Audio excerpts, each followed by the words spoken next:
नमो तस्सा भगवतो अरहतो। Swami Vivekanand Subharthi University, one of the leading universities of North India. 250 acres campus, 220 plus professional and vocational programs, 20,000 plus students. Give wings to your career with Swami Vivekanand Subharthi University. NH 58 Meerut, Delhi, NCR.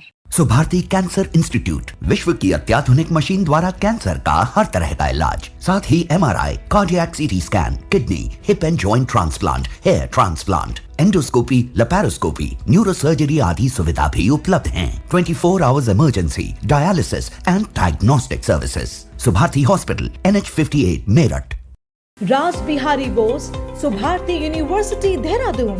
The road to your professional development starts here. Registration and admissions are open. For more info, dial 761-758-5561, 761-758-5566 or log into our website www.rbbsu.edu.in. नमो बुद्धाय। मैं RP Singh आप सभी का हार्दिक स्वागत करता हूं हमारे विशेष कार्यक्रम धम्मदीप में। दर्शकों, जैसा कि आपको विदित है कि धम्मदीप एक ऐसा कार्यक्रम है जिसमें तथागत बुद्ध के जीवन पर आधारित हर पहलू आप तक इस विषय के जाने माने विशेषज्ञों द्वारा आप तक हम यह पूरी जानकारी पहुंचाते हैं। और इसी क्रम में एक अलग तकनीकी का सहारा लेते हुए और इस प्रोग्राम की कवरेज को और विस्तृत और अधिक से अधिक लोगों को और विशेषज्ञों को जोड़ने के लिए हम आज आपको ले चलते हैं देहरादून, उत्तराखंड।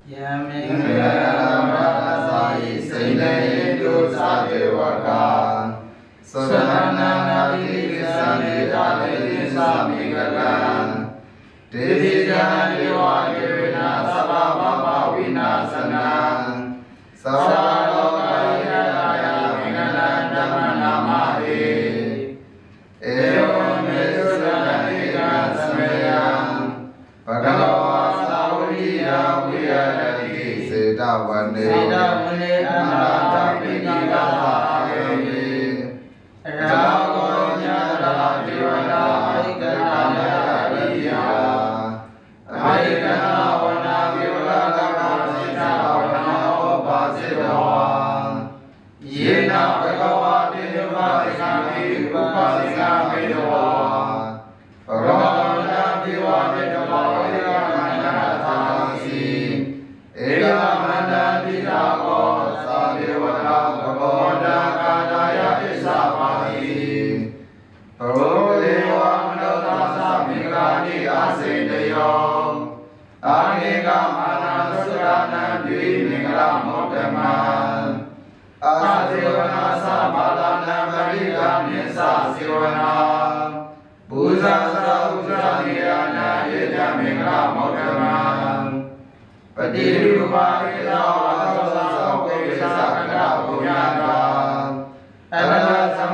आज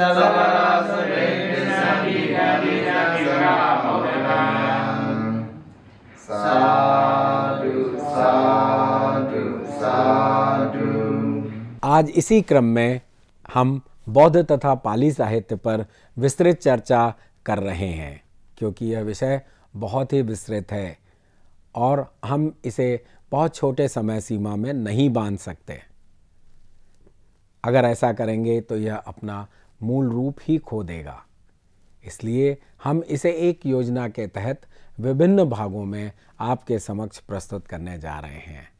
कल आपने इसके दूसरे भाग में हमारी विशेषज्ञ डॉक्टर नीलिमा जी से बहुत सी बातें जानी और आज हम बौद्ध तथा पाली साहित्य पर तीसरा एपिसोड देने जा रहे हैं।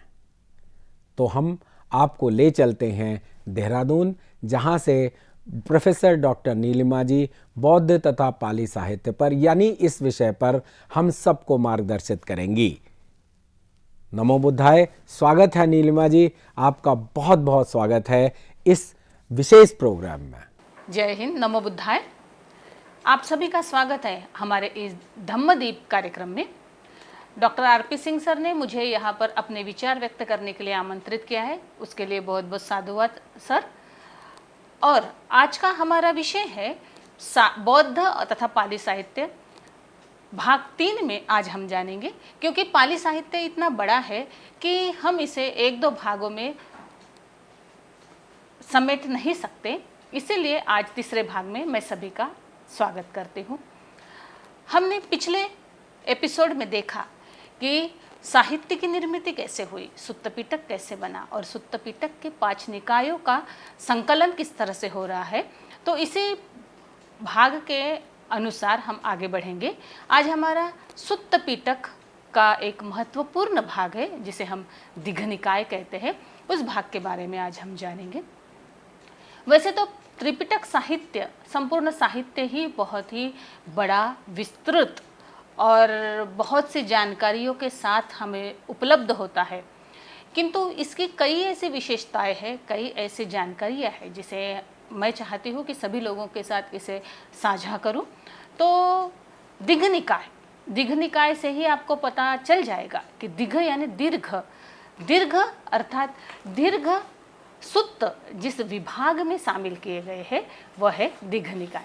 अब सबसे महत्वपूर्ण भाग यह है कि दिघ निकाय में 34 सुत्त है और इस 34 सुत्त को 3 भागों में बांटा गया है। पहला भाग है सील खंडवग्ग, दूसरा भाग है महावग्ग और तीसरा भाग है पाथिक वग्ग। तो इस 3 भागों में ये 34 सुत्त का वर्णन और वर्गीकरण किया गया है। अब जब दिघ निकाय, इस दिघ अर्थ के साथ जब इसका नामकरण किया गया तो दिघ किस अर्थ से, तो इसे पूछा गया है कस्मापनेस दिघ निकायो ति उच्यति, किस अर्थ के कारण इसे दिघ निकाय कहा गया है। तो यहाँ इसका अर्थ यहाँ पर हमारे ग्रंथों में जो मिलता है उसमें दिया गया है दिघ समनानंग सुत्तानंग समूहतो च निवासतो च ति, अर्थात जहाँ सुत्तों का संग्रह है, जहाँ सुत्तों का निवास है, जहाँ सुत्त दीर्घ सुत्त जहाँ पर एकत्रित किए गए हैं, ऐसे सुत्तों का संग्रह, ऐसे सुत्तों का निवास जिस भाग में है, जिस निकाय में है, उसे दिघ निकाय कहा गया है। तो इस तरह से दिघ निकाय की व्याख्या हमें हमारे सुत्त पिटक इस ग्रंथ में मिलती है। तो जैसे कि मैंने कहा कि यह दिघ निकाय 3 विभागों में विभाजित है। अब ये दिघ निकाय इतना महत्वपूर्ण है क्योंकि इस दिघ निकाय में हमें कई ऐसी महत्वपूर्ण जानकारियाँ प्राप्त होती है जिसे कि हमें आने वाले समाज और विश्व को कई ऐसी जानकारियाँ हम उपलब्ध करा सकते हैं जो कि हमें अन्य ग्रंथों में नहीं मिलती हैं। इसमें 34 सुत्तों में कई महत्वपूर्ण ग्रंथ है, जिसमें कि सबसे पहला आता है ब्रह्मजाल सुत्त। तो ब्रह्मजाल सुत्त इसको बड़े महत्वपूर्ण भाग के आधार पर इसे यहाँ विश्लेषित किया गया है, क्योंकि ब्रह्मजाल सुत्त का अर्थ ही ब्रह्म यानी श्रेष्ठ कहा गया है, और जाल यानी जिसे हम जाला कह सकते हैं, जिसे पकड़ने के लिए जिस जाले का उपयोग किया जाता है, इसे जाल को यह कहा गया है श्रेष्ठ रूपी जाल। तो इसका अर्थ है यह ब्रह्मजाल। तो यह ब्रह्मजाल किस लिए इस सुत्त का उपदेश दिया है? तो एक बार आनंद भगवान बुद्ध के पीछे खड़े होके पंखा झल रहे थे, तो आनंद भगवान बुद्ध से पूछते कि भंते हम किस रूप में इसे जाने, कैसे हम इसे समझे कि ये ब्रह्मजाल कैसे है? तो भगवान बुद्ध उसे कहते हैं कि देखो, ये जो मिथ्या दृष्टियाँ है इस समाज में फैली हुई, इस मिथ्या दृष्टियों को पकड़ने के लिए ये जो श्रेष्ठ जाल होता है, उसे हम इस ब्रह्मजाल सुत्तों को इस तरह का श्रेष्ठ जाल कह सकते हैं। तो इस तरह से ये श्रेष्ठ जाल रूपी, इसे आप श्रेष्ठ जाल भी कह सकते हैं, इसे आप लोकोत्तर संग्राम विजय भी कह सकते हो। तो इस तरह से उन्होंने इस सुत्त को इस तरह से उन्होंने कहा कि मिथ्या दृष्टियों को पकड़ने के लिए जो श्रेष्ठ रूपी वचन बुद्ध ने कहे वह है ब्रह्मजाल सुत्त में दिए गए। तो ब्रह्मजाल सुत्त में तो ये वचन दिए गए हैं, लेकिन ब्रह्मजाल सुत्त में ऐसा क्या है जिसके कारण ये इतना महत्वपूर्ण है? तो उस समय भगवान बुद्ध के समय में संपूर्ण समाज में 62 मिथ्या धारणाएं जीव और जगत आदि संबंधी की और अंत संबंध की कुल मिलाकर 62 मिथ्या धारणाएं थी। और इस 62 मिथ्या धारणाओं को पकड़ने के लिए यह सुत्त दिया गया है। अब ये 62 मिथ्या कैसे थी? तो 18 जीव और जगत के संबंधित 18 मिथ्या धारणा आदि संबंध की थी, और 44 जो बची हुई थी वो जीव और जगत के अंत संबंध की थी। तो इस तरह से टोटल 62 मिथ्या धारणाओं का वर्णन यहाँ पर किया गया है। अब हम देखते हैं कि इस 62 मिथ्या धारणाओं के वर्णन के संबंध में जब देखते हैं, तो उस समय समाज में 5 मुख्यतः मत धारक या विचार जिनके होते थे, या फिर जो विचारधारक थे जो समाज में काफ़ी पकड़ रखते थे, ऐसे 5 मिथ्या नहीं कह सकते हम, 5 विचारधाराएं समाज में प्रचलित थी। उसमें मुख्यतः थी शाश्वतवाद, अमराविक्षेतवाद, शांत अनंतवाद, नित्यता अनित्यतावाद तथा अकारणवाद। इन 5 विचारधाराओं के साथ यह धारणाएं समाज में फैली हुई थी। अब इन धारणाओं को किस तरह से जाने? तो इन धारणाओं को बताने के लिए इनके 5 विचारक भी थे जो इन मिथ्या दृष्टियों को समाज में फैलाते थे। कोई कहता था कि आत्मा का उच्छेद होता है, तो कोई कहता था नहीं होता। कोई बोलता था जीव, इस जगत में जीव का जन्म होता है, कोई बोलता है उसका उच्छेद होता है, कोई बोलता था नहीं। तो कोई बोलता है किसी कर्म का फल मिलता है, तो कोई बोलता था इस कर्म का फल नहीं मिलता। तो कोई कहता था कि इस जीवन में जगत संबंधी जो मिथ्या धारणा है वो है भी और नहीं भी। अगर आप कर्म करते हो तो कर्म का फल है भी और नहीं भी। तो इस तरह से कई ऐसी दृष्टियाँ समाज में थी उस समाज में। तो इन दृष्टियों को निकालने के लिए, इस दृष्टियों को पकड़ने के लिए, इस मिथ्या रूपी विचारधाराओं को पकड़ने के लिए बुद्ध ने इस ब्रह्मजाल सुत्त में बड़ी अच्छी व्याख्या की थी। और इस ब्रह्मजाल सुत्त में उन्होंने बहुत ही अच्छी बातें बताई है, जो कि यहाँ पर जो पूरन काश्यप थे, मक्खली गोसाल थे, निगढ़नाथ पुत्त थे, संजय वेलटी पुट्ट थे।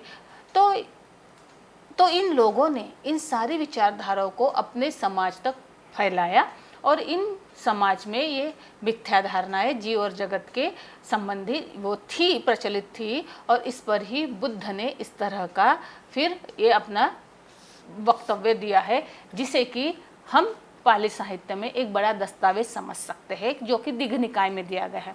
अब इस दीघ निकाय में सुत्त जो है वो बहुत ही दीर्घ और बड़े सुत्त है, और इसीलिए इन बड़े सुत्तों के माध्यम से हमें उस समय की समाज में प्रचलित परंपराएं, श्रद्धाएं, अंधश्रद्धाएं, लोक कलाएं, लोकगीत जो भी थी वो सारी चीज़ें, कुछ लोग समझते थे कि समाज में इस तरह की परंपराएं अंधश्रद्धा के माध्यम से थी, तो कुछ परंपराएं अच्छी थी। तो बुद्ध ने ये सारी परंपराओं से परे उन्होंने अपना एक अच्छा विचार रखा, जिसे कि दीघ निकाय में बहुत ही अच्छे रूप में हमें ब्रह्मजाल सूत्र के माध्यम से दिखाई देता है।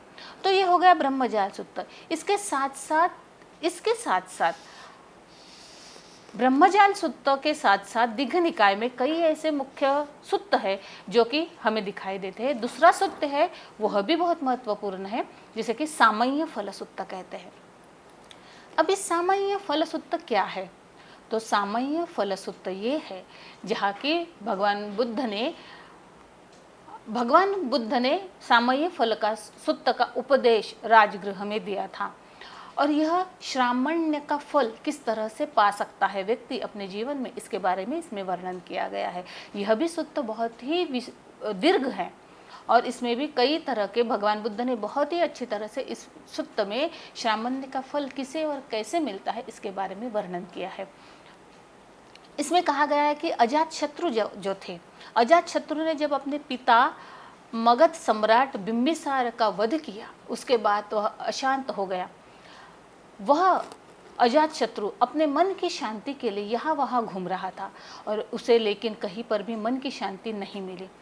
किंतु वह गया पूरनकाश्यप के पास, वह गया मक्खली गोसाल के पास, वह गया अजित केसकंबल के पास, वह गया निगंठनाथ पुत्र के पास, वह गया संजय वेलटी पुत्र के पास। इन पांचों लोगों के पास जाकर उसने अपनी समस्या रखी और उन्होंने कहा कि मेरे चित्त पर यह जो बड़ा दाग लगा है, जो कि मैंने अपने पिता का वध किया है, इस दाग को धोकर वो चित्त को शांत करना चाहता था। लेकिन कैसे? इन पांचों लोगों के पास कोई इसका निदान नहीं था।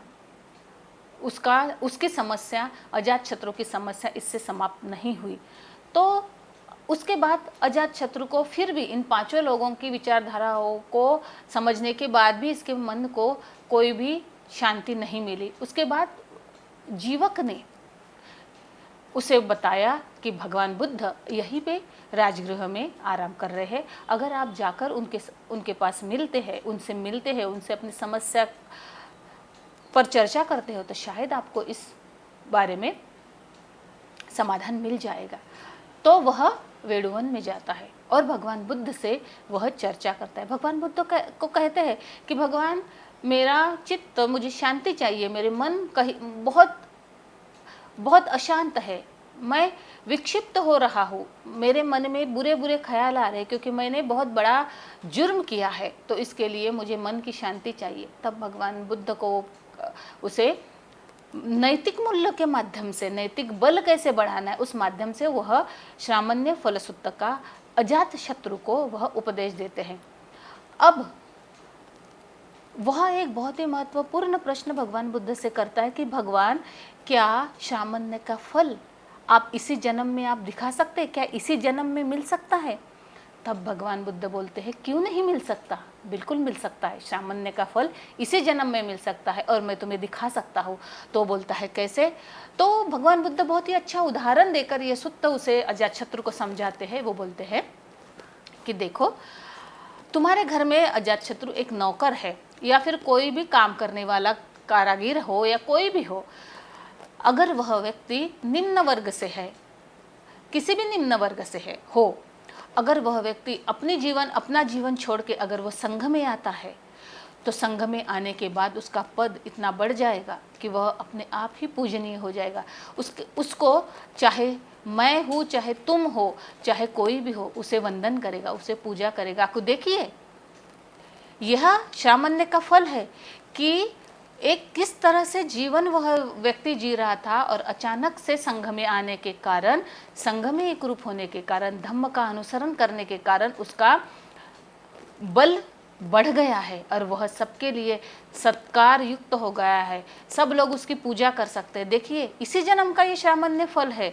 अगर तुमने गलत चीज़ की है तो इसका फल भी निश्चित रूप से मिलेगा। लेकिन अगर श्रामण्य का फल तुम्हें देखना हो तो यह श्रामण्य का फल मैं इसी जन्म में तुम्हें दिखा दे रहा हूँ। तो यह सुनते ही उसे समझ में आ गया कि सच में श्रामण्य का फल इसी जन्म में होता है, वह भी हमारे कर्म के आधार पर होता है। तो यह बात जब अजातशत्रु को समझ में आती है तो उसका चित्त शांत हो जाता है। और इसी तरह भगवान बुद्ध नैतिक मूल्य के आधार पर अजातशत्रु को वहाँ पर बड़ा सुंदर उपदेश देते हैं, जो कि सामान्य फलसूत्र में दिया गया है। इस तरह से सामान्य फलसूत्र यह दिग्घ निकाय का बहुत ही महत्वपूर्ण भाग है, जो कि बहुत ही दीर्घ सूत्र है। इसके साथ दिग्घ निकाय में एक भाग यह भी है कि कुछ ऐसे सूत्र दिए गए हैं जिस सूत्र का शुभारंभ ही प्रारंभ ही महा इस शब्द से होता है। उसमें आप समझ सकते हैं कि महा सच्चक सूत्र, महासुदर्शन सूत्र, महापरिनिब्बाण सूत्र, इस तरह से एक महावग्ग जो बना है, इसमें इस तरह के महा शब्द से प्रारंभ होने वाले सूत्रों का समावेश किया गया है। इसमें बहुत ही महत्वपूर्ण एक सूत्र आता है जिसका नाम है महापरिनिब्बाण सूत्र।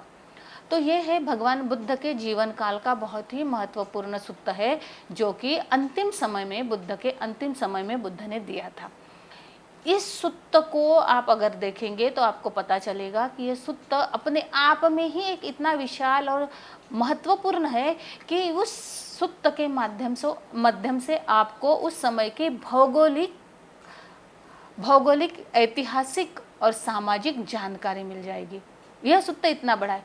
इस सूत्र में आम्रपाली गणिका का भोजन का समावेश किया गया है। वहाँ पर भगवान बुद्ध की अंतिम यात्रा का वर्णन किया गया है। भगवान बुद्ध की यात्रा का वर्णन किया है। इस सूत्र में चुंद के भोजन का वर्णन किया गया है। इस सूत्र में सुभद्र की प्रवज्जा का वर्णन किया है। यहाँ पर भगवान बुद्ध के अंतिम उपदेश का वर्णन किया गया है। और इसके साथ ही आम्रपाली गणिका का धम्म दीक्षा इस वर्णन में किया गया है। तो आप देखिए कि इस तरह से बहुत ही बृहत सूत्र इस सूत्र महापरिनिब्बाण सूत्र है, जो कि हमें बहुत ही बड़ी जानकारी देता है। इसमें भगवान बुद्ध के अंतिम समय की जो यात्रा भगवान बुद्ध ने आनंद के साथ की, जिसमें भगवान बुद्ध पीड़ित थे, भगवान बुद्ध बीमार थे, भगवान बुद्ध के उस समय का वर्णन इस सूत्र में दिया गया है। और यह सूत्र अपने आप में एक बहुत बड़ा सूत्र है। और इस सूत्र का महत्व इसलिए है क्योंकि ये भगवान बुद्ध के अंतिम समय का सूत्र है। और इस सूत्र में भगवान बुद्ध ने जब यात्रा कर रहे थे पीड़ित होकर, तो उस यात्रा का वर्णन, उस किस नदी में उन्होंने स्नान किया, किस रास्ते से वो उन्होंने यात्रा की और किस लोगों से उन्होंने भेंट की, किन लोगों ने उन्हें कौन से प्रश्न पूछे और किसे भगवान बुद्ध ने अपना उपदेश दिया, तो ये इन सारी चीज़ों का वर्णन इन महापरिनिब्बाण सूत्र में दिया गया है। उसके बाद वह कुशीनारा पहुँचते हैं और कुशीनारा पहुँचने के बाद साल वृक्ष के बीच में जो अपना आसन बनाकर अंतिम उपदेश देते हैं, उसका भी बहुत सुंदर वर्णन इस महापरिनिब्बाण सूत्र में किया गया है।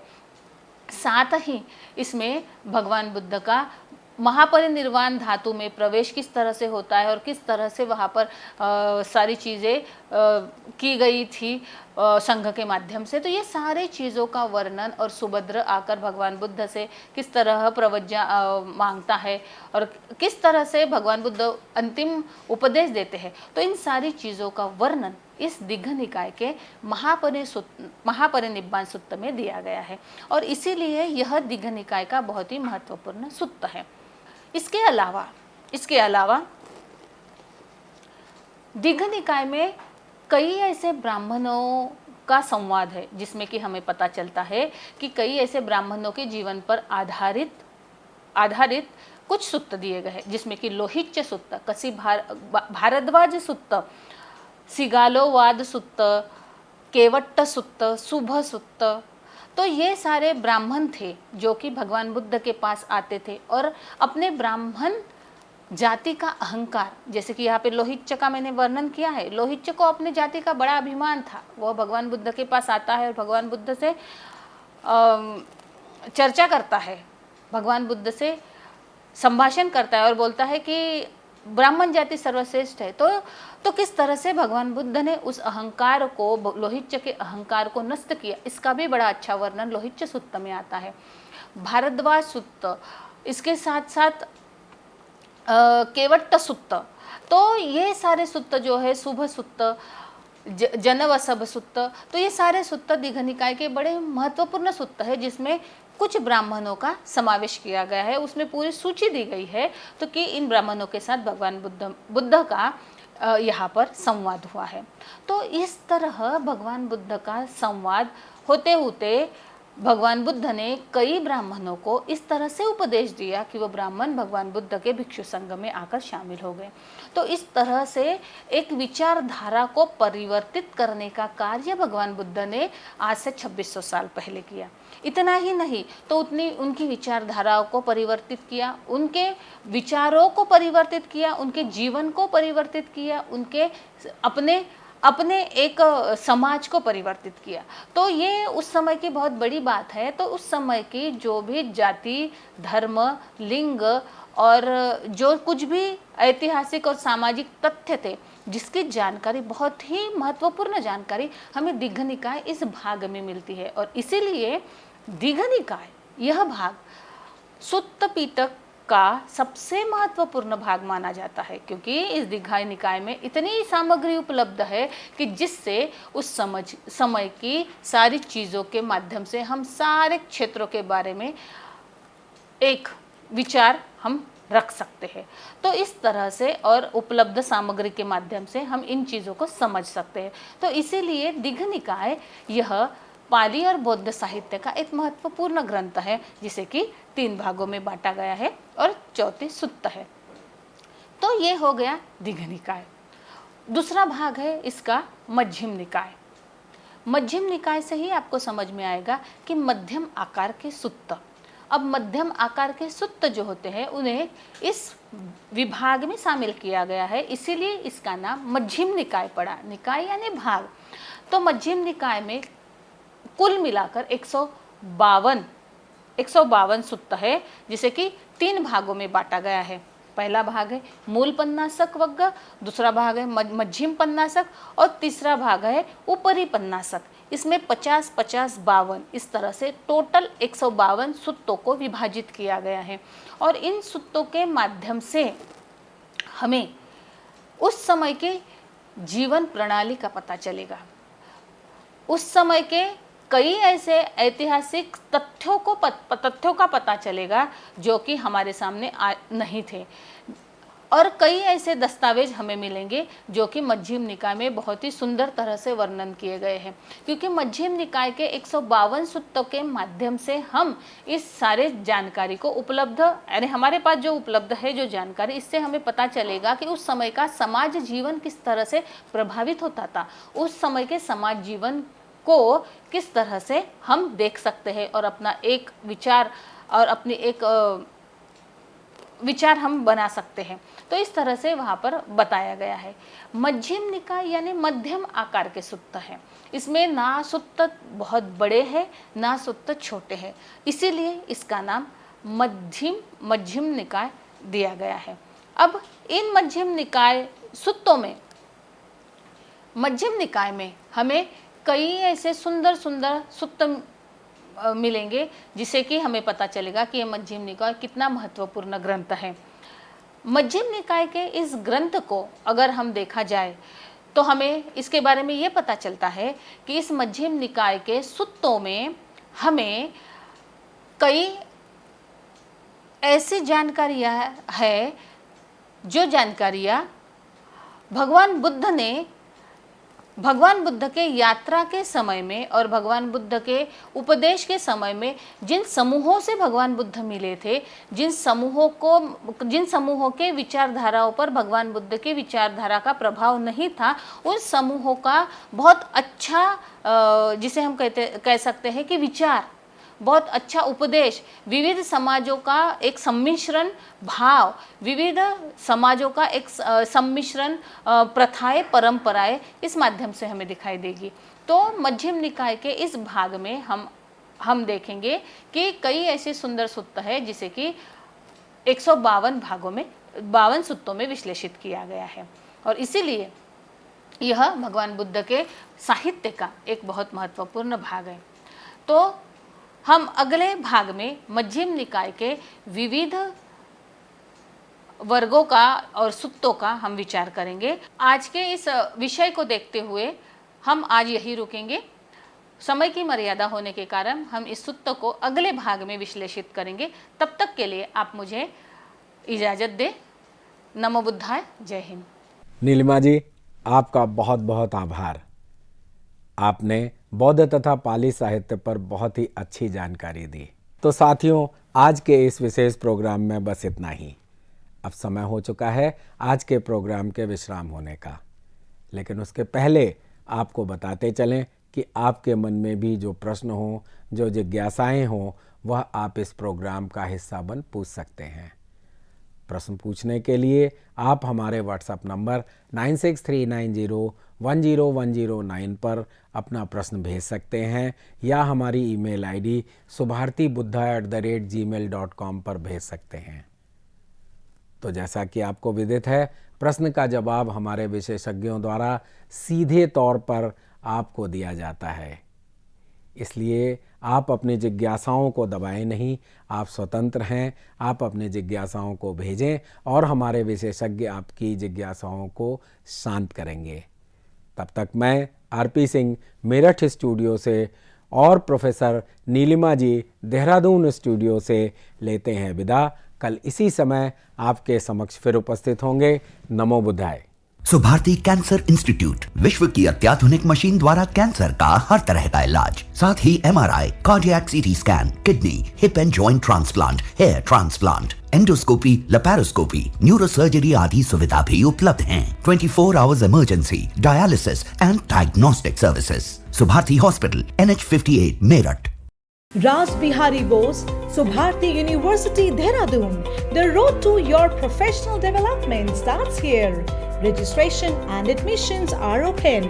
For more info, dial 761-758-5561, 761-758-5566, or log into our website www.rbbsu.edu.in.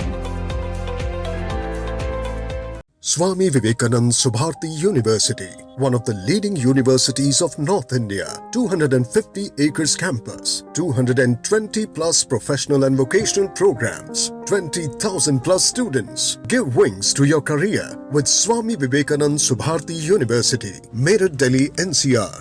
नमो तस्सा भगवतो अरहतो